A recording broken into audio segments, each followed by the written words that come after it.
महाभारत भारत के प्राचीन महाकाव्यों में से एक है। ये दुनिया की सबसे ऐतिहासिक लड़ाइयों में मानी जाती है। ये कहानी बुराई पे अच्छाई की जीत की है। तो आइए आज हम बात करते हैं महाभारत के 10 सबसे बलवान योद्धाओं की।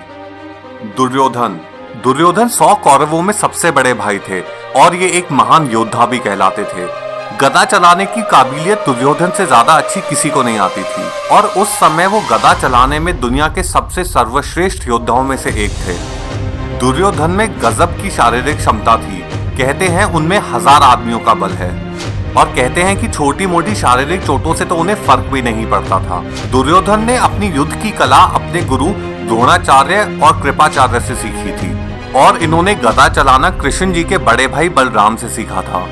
और दुर्योधन पूरे भारतवर्ष के सबसे क्रूर शासक थे और महाभारत का ये युद्ध होने के लिए दुर्योधन सबसे बड़ा कारण थे। भीम पांचों पांडव भाइयों में से दूसरे सबसे बड़े भाई थे। ये कुंती और वायुदेव के पुत्र थे और भीम अपने पिता की तरह ही काफी शक्तिशाली थे। उन्हें इंद्रदेव और वायुदेव के जितना ही बलवान माना जाता था। भीम पांचों पांडवों में सबसे ज्यादा तेज और बलवान माने जाते थे और सिर्फ बल की ही बात की जाए तो भीम से बलवान पूरे महाभारत के युद्ध में कोई भी नहीं था।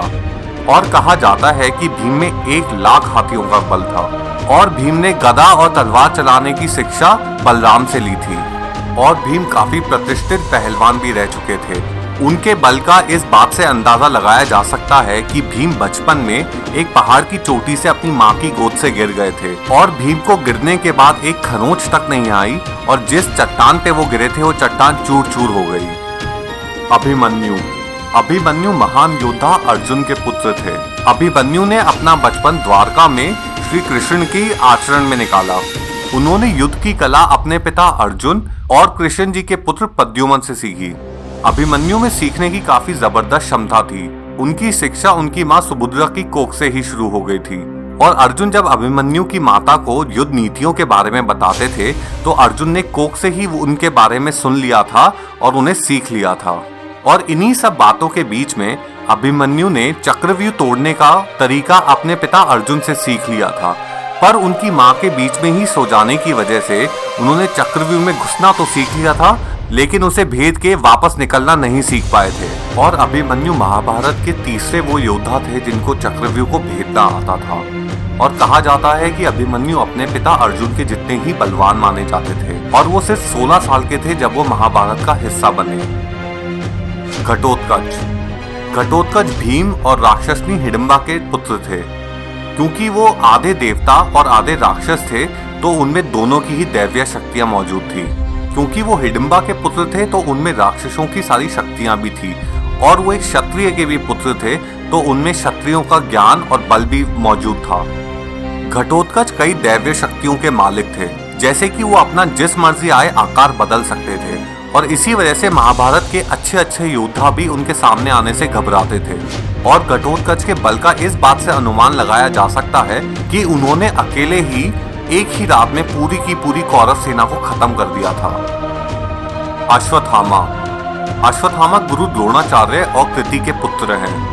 अश्वत्थामा शिवजी के अवतार हैं और कौरवों के सबसे महावीर योद्धाओं में से एक थे। द्रोणाचार्य ने काफी सालों तक तपस्या करी थी भगवान शिव को प्रसन्न करके। उन्होंने उनसे ये वरदान मांगा था कि उनका बेटा उन्हीं की तरह शक्तिशाली पैदा हो। भगवान शिव के वरदान की वजह से अश्वत्थामा के जन्म के वक्त उनके सर पे एक मणि थी। इस मणि की वजह से ना तो उन्हें भूख लगती थी और ना ही प्यास, और इस मणि के जोर पे वो इंसानों के नीचे हर तरह के जानवर और पक्षियों को अपने वश में कर सकते थे। अश्वत्थामा एक चिरंजीवी हैं। उन्हें अस्त्र और शस्त्र की बहुत ही अच्छी महारत हासिल थी। अश्वत्थामा के पास कई तरह के दैवीय अस्त्र और शस्त्र थे और जिनमें बहुमूल्य ब्रह्मास्त्र भी शामिल था। और भीम खुद ये कहते थे कि अश्वत्थामा से गुस्से में लड़ना नामुमकिन है क्योंकि वो शिवजी जैसा ही भयानक रूप ले लेते थे। द्रोण अश्वत्थामा के पिता थे और वो कौरवों और पांडवों के शाही गुरु भी थे। द्रोणाचार्य ने ही अर्जुन और कर्ण को धनुष बाण चलाना सिखाया था और युधिष्ठिर और भीम को गदा चलाने की कला भी इन्होंने ही सिखाई थी। द्रोण परशुराम के शिष्य थे और अपने वचन की वजह से वो कौरवों की तरफ से महाभारत में लड़े। द्रोण बहुत बड़े ज्ञानी थे और पूरे महाभारत के युद्ध में सबसे अच्छी रणनीतियां उन्होंने ही बनाई थी। अर्जुन इंद्रदेव और कुंती के पुत्र थे। अर्जुन एक बहुत ही बेहतरीन तीरंदाज थे और उनके गुरु थे गुरु द्रोणाचार्य, और समय के साथ उन्होंने अपने गुरु को भी पीछे छोड़ दिया और दुनिया के सबसे महान तीरंदाज बन गए। अर्जुन को अस्त्र और शस्त्र का बहुत ही अच्छा ज्ञान था और उनके पास कई दैवीय शस्त्र और अस्त्र भी शामिल थे, जिनमें ब्रह्मास्त्र भी एक है। पर कृष्ण जी के कहने पे अर्जुन ने पूरे महाभारत के युद्ध में एक भी अपना दिव्य अस्त्र और शस्त्र इस्तेमाल नहीं करा था। अर्जुन ने महाभारत के युद्ध में कौरवों के कई महायोद्धाओं को मारा, जिसमें से कर्ण और भीष्म पितामह भी शामिल थे। कर्ण सूर्यदेव और कुंती के पुत्र थे। कर्ण पांडवों में सबसे बड़े भाई थे, लेकिन अपने प्रिय मित्र दुर्योधन की वजह से महाभारत उन्होंने कौरवों की तरफ से लड़ी थी। कर्ण ने अपनी विद्या भगवान परशुराम से ली थी और वो एक कवच और कुंडल के साथ पैदा हुए थे। ये कवच और कुंडल कर्ण को उनके पिता सूर्यदेव ने दिए थे और इनकी वजह से इन्हें किसी अस्त्र और शस्त्र का प्रभाव नहीं पड़ता था।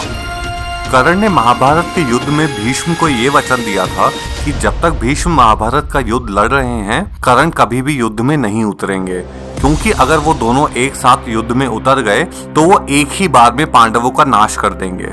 और इसी वचन की वजह से कुरुक्षेत्र के युद्ध में वो भीष्म पितामह के मरने के बाद ही उतरे। और क्योंकि कर्ण को सामान्य परिस्थितियों में हराना नामुमकिन था, इसीलिए पांडवों ने एक बहुत ही बड़ा षड्यंत्र रचा, जिसमें उनका कवच और कुंडल निकाल दिया गया और उसी के बाद उन्हें हराना मुमकिन हुआ।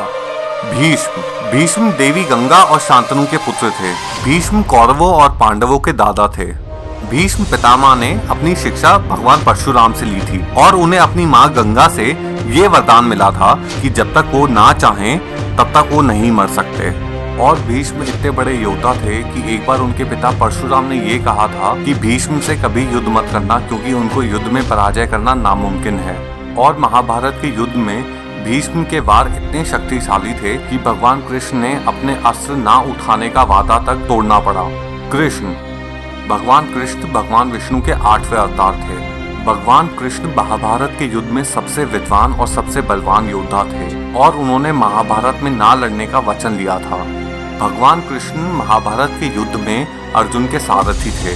भगवान कृष्ण की क्षमता इतनी थी कि उनको शब्दों में बयान नहीं किया जा सकता, और भगवान कृष्ण इतने बड़े ज्ञानी थे कि पूरे महाभारत में उनका दूसरा तुल्य नहीं किया जा सकता। अगर आपको ये वीडियो पसंद आया तो प्लीज़ लाइक, शेयर और सब्सक्राइब करना ना भूलें।